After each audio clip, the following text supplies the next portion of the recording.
Hello aspirants, welcome to free job guide Telugu YouTube channel. ఇవాళ వీడియోలో మనకి డిస్ట్రిక్ట్ సెలెక్షన్ కమిటీ డిఎస్సి 2025 సంవత్సరానికి mega DSC notification అనేది రావడం జరిగింది. ఇవాళ వీడియోలో మనం ఆ నోటిఫికేషన్ సంబంధించినటువంటి డీటెయిల్స్ అన్నీ కూడా మనం క్లియర్గా తెలుసుకోబోతున్నాం. ఇక్కడ చూసినట్లయితే మనకి ఈ నోటిఫికేషన్లో భాగంగా మనకి అసలు ఏ డెసిగ్నేషన్కి సంబంధించి ఈ నోటిఫికేషన్ అనేది రిలీజ్ కావడం జరిగింది, దీని తర్వాత నెంబర్ ఆఫ్ వేకెన్సీస్ అనేవి ఎన్ని ఉన్నాయి, ఈ నోటిఫికేషన్లో మెన్షన్ చేసినటువంటి ఇంపార్టెంట్ డేట్స్ ఏంటి, ఈ ఉద్యోగాలకు సంబంధించినటువంటి శాలరీ అనేది ఏ విధంగా ఉంటుంది, ఎలిజిబిలిటీ క్రైటీరియా ఏ విధంగా ఉంటుంది, అదేవిధంగా ఈ నోటిఫికేషన్కి సంబంధించినటువంటి పోస్టులు ఏవైతే ఉన్నాయో వాటికి సంబంధించినటువంటి స్కీమ్ ఆఫ్ ద ఎగ్జామినేషన్ అనేది ఏ విధంగా ఉంటుంది, ఎలా అప్లై చేసుకోవాలనేటువంటి అంశాలపైన మనం ఈ వీడియోలో తెలుసుకోబోతున్నాం. సో ఇది మనకి మెగా డిఎస్సి 2025లో భాగంగా మనకి ఉన్నటువంటి పోస్టులు అనేవి మనకి నోటిఫికేషన్లు అనేవి మెన్షన్ చేశారు. ఆ పోస్టులు అనేవి ఏవేవి ఉన్నాయి అనేది ఒకసారి మనం చూద్దాము. ఇందులో మనకి స్కూల్ అసిస్టెంట్ ఎస్ఏ పోస్టులు, అదేవిధంగా సెకండరీ గ్రేడ్ టీచర్స్, ఎందులో అంటే మనకి గవర్నమెంట్, అదేవిధంగా జిల్లా పరిషత్, మండల పరిషత్, మున్సిపల్ స్కూల్స్, అదేవిధంగా మున్సిపల్ కార్పొరేషన్ స్కూల్స్, దీని తర్వాత ట్రైబల్ వెల్ఫేర్ ఆశ్రమం స్కూల్స్లో మనకి ఈ ఎస్ఏ ఎస్జిటి పోస్టులు అనేవి ఉన్నాయి. దీని తర్వాత మనకి సెకండరీ గ్రేడ్ టీచర్స్ గనక పోస్టులు, అదేవిధంగా పిఈటి ఫిజికల్ ఎడ్యుకేషన్ టీచర్స్కి సంబంధించిన పోస్టులు చూసినట్లయితే మనకి ఇది జువెనల్ వెల్ఫేర్ డిపార్ట్మెంట్ స్కూల్స్, అదేవిధంగా మనకి trained graduate teachers TGT special ఎడ్యుకేషన్కి సంబంధించి, దీని తర్వాత సెకండరీ గ్రేడ్ టీచర్స్ స్పెషల్ ఎడ్యుకేషన్కి సంబంధించి, physical education teachers in the department of the welfare of the differently abled schools in the state. So ఈ పోస్టులన్నిటికీ మనకి ఈ నోటిఫికేషన్ అనేది రిలీజ్ కావడం జరిగిందనమాట.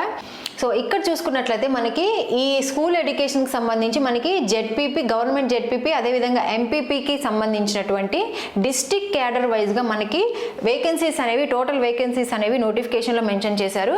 ఇక్కడ మనం చూసినట్లయితే అనంతపురానికి సంబంధించి మనకి సబ్జెక్ట్ వైజ్గా పోస్టులు ఎన్ని ఉన్నాయి, టోటల్గా ఎన్ని వచ్చాయి అని చెప్పేసి కూడా మనకి ఇక్కడ మెన్షన్ చేశారు.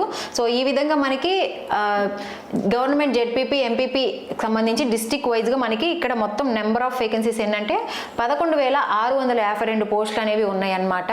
దీని తర్వాత మనకి స్కూల్ ఎడ్యుకేషన్ ఎక్కడంటే municipality and municipal corporation district cadre వైజ్గా కూడా మనకి ఇక్కడ డివైడ్ చేసి ఇచ్చారు. ఇందులో మొత్తం మనకి 1,540 పోస్టులు అనేవి ఇందులో ఉన్నాయి. ఎందులో అంటే మున్సిపాలిటీ అండ్ మున్సిపల్ కార్పొరేషన్లో మనకి ఇన్ని వేకెన్సీస్ అనేవి ఉన్నాయన్నమాట. ఇందులో కూడా మనకి సబ్జెక్ట్ వైజ్గా మనకి పోస్టులు అనేవి ఇచ్చారు. అదేవిధంగా డిస్ట్రిక్ట్ వైజ్గా ఎన్ని అనేది వేకెన్సీస్ ఎన్ని ఉన్నాయని మనకి టోటల్గా ఇక్కడ మెన్షన్ చేశారనమాట. దీని తర్వాత మనకి ఏపీ ట్రైబల్ వెల్ఫేర్ ఆశ్రమం స్కూల్స్లో మనకి డిస్ట్రిక్ట్ వైజ్గా, సబ్జెక్ట్ వైజ్గా కూడా ఇక్కడ మనకి మెన్షన్ చేశారు. మీరు ఇక్కడ డిస్ట్రిక్ట్స్ అనేవి చూడవచ్చు. ఇక్కడ మనకి subject Telugu, Hindi, English, mathematics, so ఇలాగ సబ్జెక్ట్ వైజ్గా మనకి ఇక్కడ టోటల్గా ఎన్ని ఉన్నాయి అనేది ఇచ్చారు. ఓవరాల్గా మనకి ఎక్కడంటే ఏపీ ట్రైబల్ వెల్ఫేర్ ఆశ్రమం స్కూల్స్కి సంబంధించి 881 పోస్టులు అనేవి మనకి ఇక్కడ వేకెన్సీస్ ఉన్నాయన్నమాట. దీని తర్వాత మనకి జువెనల్ వెల్ఫేర్ డిపార్ట్మెంట్ స్కూల్స్ ఇక్కడ మనకి డిస్ట్రిక్ట్ క్యాడర్ వైజ్గా ఇచ్చారు. ఇందులో మనకి ఎస్జిటీలు, అదేవిధంగా పిఈటీస్కి సంబంధించినటువంటి వేకెన్సీస్ అనేవి ఇందులో మెన్షన్ చేశారు. విశాఖపట్నంలో ఎస్జిటీస్కి సంబంధించి 4 పోస్టులు, పిఈటీస్కి సంబంధించి 1 పోస్ట్ ఉంది. అదేవిధంగా ఏలూరుకి సంబంధించి 6 పోస్టులు, ఇక్కడ పిఈటీస్కి సంబంధించి 1 పోస్ట్ అనేది ఉంది. కడపలో చూసుకున్నట్లయితే ఎస్జిటీస్కి సంబంధించి 3 పోస్టులు, ఇక్కడ పిఈటీస్కి అనేవి వేకెన్సీస్ అనేది ఏమి లేవు. టోటల్గా మనకి ఎస్జిటీస్కి సంబంధించి ఎక్కడంటే జువెనల్ వెల్ఫేర్ డిపార్ట్మెంట్ స్కూల్స్లో టోటల్గా ఎస్జిటీస్కి సంబంధించి మొత్తం 13 పోస్టులు అనేవి ఉన్నాయి. పిఈటీస్కి సంబంధించి టోటల్గా మనకి 2 పోస్టులు అనేవి ఉన్నాయి.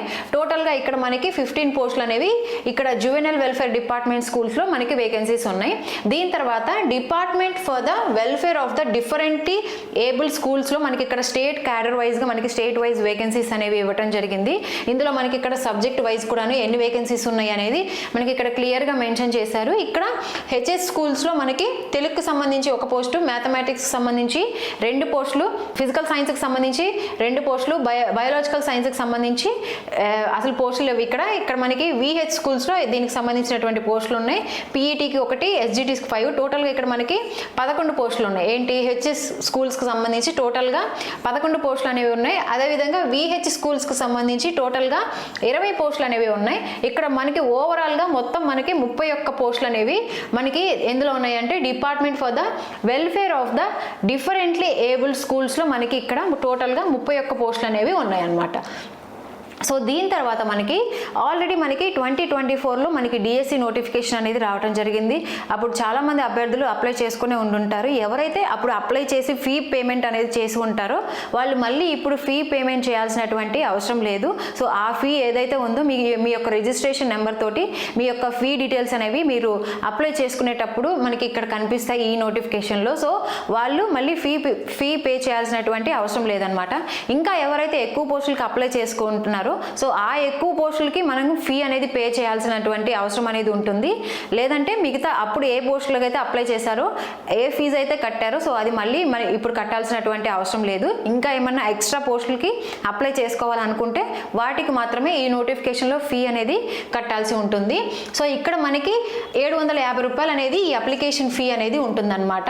సో ఎవరైతే ఇంకా ఎక్కువ పోస్టులకు అప్లై చేసుకుంటున్నారో ఆ పోస్టులకు కూడా మనకి ఇక్కడ ఈచ్ పోస్ట్కి సపరేట్గా మళ్ళీ ఈ ఫీ అనేది పే చేయాల్సి ఉంటుంది. మనకి ఇక్కడ అప్లికేషన్ డేట్స్ అనేవి కూడా మెన్షన్ చేశారు. ఎప్పుడంటే మనకి April 20 నుంచి మనకి అప్లికేషన్ డేట్ అనేది స్టార్ట్ అయింది. May 15th తోటి అప్లికేషన్ డేట్ అనేది క్లోజ్ అయిపోతుంది అనమాట. సో ఈ May 15th లోపు మనం అన్ని డాక్యుమెంట్స్ అనేవి కూడా మనకి కొన్ని మెన్షన్ చేశారు నోటిఫికేషన్లో. ఆ డాక్యుమెంట్స్ కానీ లేదంటే ఈ నోటిఫికేషన్ సంబంధించినటువంటి అప్లికేషన్ ఫీ ఏదైతే ఉందో మనకి ఇక్కడ May 15th లోపు మనం కంప్లీట్గా మనం ఈ అప్లికేషన్ పూర్తి చేయాల్సి ఉంటుందన్నమాట. సో దీని తర్వాత మనకి ఏజ్ అనేది కూడా మనకి నోటిఫికేషన్లో మెన్షన్ చేశారు. ఏజ్ వచ్చేసరికి మనకి మినిమం 18 ఇయర్స్ నుంచి ఉండాలి, మ్యాక్సిమం 44 ఇయర్స్ అనేది ఉండాలి. యాజ్ ఆఫ్ ఎక్కడికంటే జూలై 1 నాటికి 2024 నాటికి మనకి 44 ఇయర్స్ అనేది దాటకుండా ఉండాలన్నమాట. సో దీనికి సంబంధించినటువంటి ఏజ్ రిలాక్సేషన్ అనేది కూడా మనకి నోటిఫికేషన్లో మెన్షన్ చేశారు. సో దాని గురించి కూడా మనం మాట్లాడుకుందాము. ఇంకా మనకి ఇక్కడ SC, ST, BC, EWS candidates ఎవరైతే ఉంటారో వాళ్ళకి మ్యాక్సిమం ఏజ్ లిమిట్ వచ్చేసరికి 49 అనేది ఇచ్చారు. సో వీళ్ళు కాకుండా మిగతా ఎవరైతే ఉన్నారో వాళ్ళకి 44 ఇయర్స్ అనేది ఉండాలన్నమాట. ఎక్సెప్ట్ వీళ్ళకి ఏంటంటే 49 ఇయర్స్ అనేది ఉండాలి ఇందులో మెన్షన్ చేశారు. సో ఎవరైతే పీడబ్ల్యూడి క్యాండిడేట్స్ ఉంటారో వాళ్ళకి 54 ఇయర్స్ వరకు మనకి ఏజ్ రిలాక్సేషన్ అనేది ఇవ్వటం జరిగిందనమాట. దీని తర్వాత మనకి upper age limit for ex service men కూడా మనకి క్లియర్గా నోటిఫికేషన్లో మెన్షన్ చేశారు. సో వాళ్ళకి ఇక్కడికి వచ్చేసరికి ఎడిషనల్గా మళ్ళీ ఒక 3 ఇయర్స్ అనేది వాళ్ళకి ఏజ్ రిలాక్సేషన్ అనేది ఇవ్వటం జరిగింది.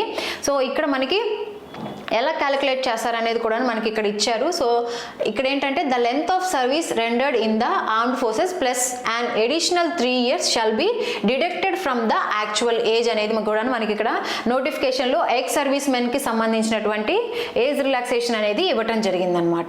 దీని తర్వాత మనకి scheme of the examination. So ఈ నోటిఫికేషన్కి సంబంధించినటువంటి స్కీమ్ ఆఫ్ ద ఎగ్జామినేషన్ అనేది కూడాను ఆ ప్రాసెస్ మనకి ఇందులో మెన్షన్ చేశారు. ఇందులో ఒక ఎగ్జామ్ అనేది ఉంటుంది, అదే సిబిటి అనమాట. ఈ సిబిటి ఎగ్జామ్ అనేది కండక్ట్ చేసి ఎవరికైతే హైయెస్ట్ స్కోర్ వస్తుందో సో వాళ్ళకి ఈ ఉద్యోగాలకి ఎంపిక చేయడం అనేది జరుగుతుందన్నమాట. వీటి యొక్క ఈ సిబిటి ఎగ్జామ్ సెంటర్స్ అనేవి కూడా మనకి ఇక్కడ మెన్షన్ చేశారు. అంటే లైక్ ఎక్కడైతే మున్సిపాలిటీస్ వాళ్ళ రెస్పెక్టివ్ మున్సిపాలిటీస్ అదేవిధంగా రెవెన్యూ డివిజన్స్, మండల్స్ సో అక్కడికి వెళ్ళి వాళ్ళకి ఎక్కడైతే సెంటర్ పడుతుందో సో అక్కడికి వెళ్ళి వాళ్ళు ఈ ఎగ్జామ్ అనేది రాయాల్సి ఉంటుంది. దీని తర్వాత మనకి డేట్స్ అనేవి కూడా మెన్షన్ చేశారనమాట. ఈ సిబిటి అనేది ఎప్పుడు జరుగుతుంది అనేది కూడా మనకి ఇక్కడ మెన్షన్ చేశారు. మనకి June 6th నుంచి July 6th వరకు ఈ ఎగ్జామ్స్ డిఎస్సి ఎగ్జామ్స్ అనేవి జరుగుతాయి. సో ఈ డేట్స్ అనేవి బాగా గుర్తుపెట్టుకోండి. June 6th నుంచి July 6th వరకు మనకి ఈ ఎగ్జామ్స్ అనేవి సిబిటి ఎగ్జామ్స్ అనేవి జరుగుతాయి అన్నమాట. సో దీని తర్వాత మనకి సర్టిఫికేట్స్ అప్లోడ్. సో ఈ సర్టిఫికేట్స్ అప్లోడ్ అనేవి కూడా మనకి దీనిపైన కూడా నేను హౌ టు అప్లై చేసేటప్పుడు ఆ వీడియో చేసేటప్పుడు నేను క్లియర్గా ఈ సర్టిఫికేట్స్ గురించి అందులో మీకు మెన్షన్ చేస్తాను. సో ఇక్కడ మనకి సర్టిఫికేట్స్ అప్లై చేసుకోవాలంటే కొన్ని సర్టిఫికేట్స్ అనేవి అప్లోడ్ చేయాల్సి ఉంటుంది. ఈ సర్టిఫికేట్స్ అనేవి కూడా మనకి డైరెక్ట్గా ఇంకా ఇది ఒక లైక్ వెరిఫికేషన్ అనమాట. మనకి ఎగ్జామ్ అయిపోయిన తర్వాత క్వాలిఫై ఎవరైతే అవుతారో సేమ్ అప్పుడు మనకి ఏ డాక్యుమెంట్స్ మనం ఏదైతే చూపించాలో అవన్నీ ముందుగానే మనం ఇక్కడ సబ్మిట్ చేయాల్సి ఉంటుంది. సో అవన్నీ కూడా మనం ఇక్కడ సబ్మిట్ చేయాలి. దీని తర్వాత మనకి ఎవరైతే బెంచ్ మార్క్ స్టూడెంట్స్ ఉంటారో సో వాళ్ళు కూడాను మనకి ఈ software for assessment of disabled for access rehabilitation and empowerment certificate అనేది వీళ్ళు అప్లోడ్ చేయాల్సి ఉంటుంది. ఎక్స్ సర్వీస్ మెన్ వాళ్ళ యొక్క సర్వీస్ సంబంధించినటువంటి సర్టిఫికేట్ కూడాను వీళ్ళు అప్లోడ్ చేయాలి. సో ఎవరైతే ఈ సర్టిఫికేట్ అప్లోడ్ చేస్తారో వాళ్ళకు మాత్రమే హాల్ టికెట్స్ అనేవి జనరేట్ అవుతాయి. ఇందులో ఏ ఒక్క సర్టిఫికేట్ లేకపోయినా వాళ్ళకి సంబంధించినటువంటి సర్టిఫికేట్ లేకపోతే హాల్ టికెట్స్ అనేవి జనరేట్ కావన్నమాట. సో అది మనకి మనకి క్లియర్గా మెన్షన్ చేశారు. సో మీరు వన్స్ డాక్యుమెంట్ అప్లోడ్ చేసేటప్పుడు అన్నీ కూడాను పర్ఫెక్ట్గా అప్లోడ్ చేయండి. సో ఏ ఒక్క మిస్టేక్ వచ్చినా కానీ తర్వాత ఎడిట్ చేసుకోవడానికి కానీ ఎటువంటి ఆప్షన్ అనేది ఉండదని కూడా మనకి ఇక్కడ నోటిఫికేషన్లో క్లియర్గా మెన్షన్ చేశారు.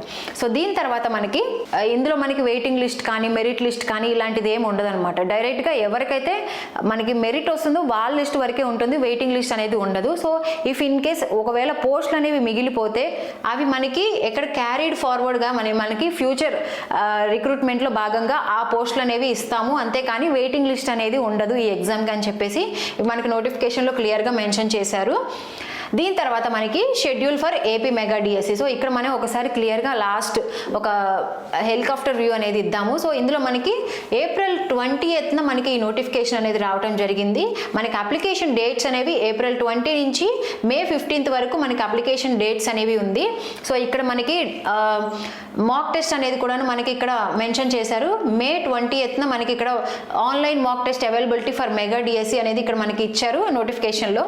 దీని తర్వాత హాల్ టికెట్స్ అనేవి ఎప్పుడు వస్తాయి కూడా మనకి మే 30th మనకి హాల్ టికెట్స్ అనేవి రిలీజ్ చేస్తారు. ఆ డేట్స్ కూడా మనకి ఇక్కడ మెన్షన్ చేశారు. ఇందాక మనం చెప్పుకున్నట్లు ఎగ్జామ్ డేట్స్ కూడాను జూన్ 6th నుంచి జూలై 6th వరకు ఎగ్జామ్ డేట్స్ అనేవి ఇచ్చారు. సో దీని తర్వాత ఇనిషియల్ కీ అనేది కూడా ఎప్పుడు వస్తుంది ఏంటి అనేది కూడా ఇక్కడ ఇచ్చారు. చూడండి, second day of after completion of the last exam ఎప్పుడు మనకి జూలై 6th కాబట్టి దీని తర్వాత వచ్చే సెకండ్ డే అంటే 8th డే మనకి ఈ కీ అనేది వస్తుందన్నమాట, ఇనిషియల్ కీ. దీని తర్వాత ఏవైనా అబ్జెక్షన్స్ ఉంటే సో ఆఫ్టర్ విత్ ఇన్ 7 daysలో మనం ఆ అబ్జెక్షన్స్ అనేవి రేజ్ చేయాల్సి ఉంటుంది. సో అన్ని క్లియర్గా ఇచ్చారు. రిలీజ్ ఆఫ్ ఫైనల్ కీ అనేది మనకి దీని తర్వాత ఎప్పుడైతే ఈ అబ్జెక్షన్స్ అనేవి రేజ్ చేస్తామో ఈ రేజ్ చేసిన వారం రోజుల తర్వాత మనకి ఫైనల్ కీ అనేది వస్తుంది. మెరిట్ లిస్ట్ అనేది మనకి దీని తర్వాత ఈ ఫైనల్ కీ వచ్చిన 7 daysకి మనకి మెరిట్ లిస్ట్ వస్తుంది అనమాట. ఇది ఫైనల్ అనమాట. ఇందులో మనకి వెయిటింగ్ లిస్టులు కానీ ఇలాంటివి ఏమి ఉండవు. సో డైరెక్ట్గా మనకి ఎన్ని పోస్టులు అయితే ఉన్నాయో అన్ని పోస్టుల వరకే మనకి మెరిట్ లిస్ట్ అనేది వస్తుందన్నమాట. సో ఇది ఈ నోటిఫికేషన్కి సంబంధించినటువంటి పూర్తి వివరాలు. సో ఇందులో మనకి ఎలా అప్లై చేసుకోవాలనేటువంటి వీడియో కూడా నేను మీకు త్వరగా పోస్ట్ చేస్తాను. సో ఇందులో ఏమేమి డాక్యుమెంట్స్ అప్లోడ్ చేయాల్సి ఉంటుంది అవన్నీ కూడా నేను మీకు ఆ వీడియోలో చెప్తాను. సో ఈ నోటిఫికేషన్కి సంబంధించి ఇంకా మీకు ఏమైనా డౌట్స్ ఉన్నా కానీ నాకు కమెంట్ బాక్స్లో కమెంట్ చేయండి, నేను మీకు వెంటనే రిప్లై ఇస్తాను. ఇలాంటి అప్డేట్స్ అన్నీ కూడాను మనకి ఒక టెలిగ్రామ్ ఛానల్ ఉందన్నమాట. సో ఆ టెలిగ్రామ్ ఛానల్లో ఎప్పటికప్పుడు నేను పోస్ట్ చేస్తూ ఉంటాను. ఎవరైతే టెలిగ్రామ్లో జాయిన్ అవ్వలేదో ఆ టెలిగ్రామ్ లింక్ అనేది కూడా నేను కింద మీకు డిస్క్రిప్షన్లో మెన్షన్ చేస్తాను, మీరు టెలిగ్రామ్ ఛానల్లో జాయిన్ అవ్వచ్చు. సో ఇలాంటి మరిన్ని జాబ్ అప్డేట్స్ కోసం please follow our free job guide Telugu YouTube channel. Thank you.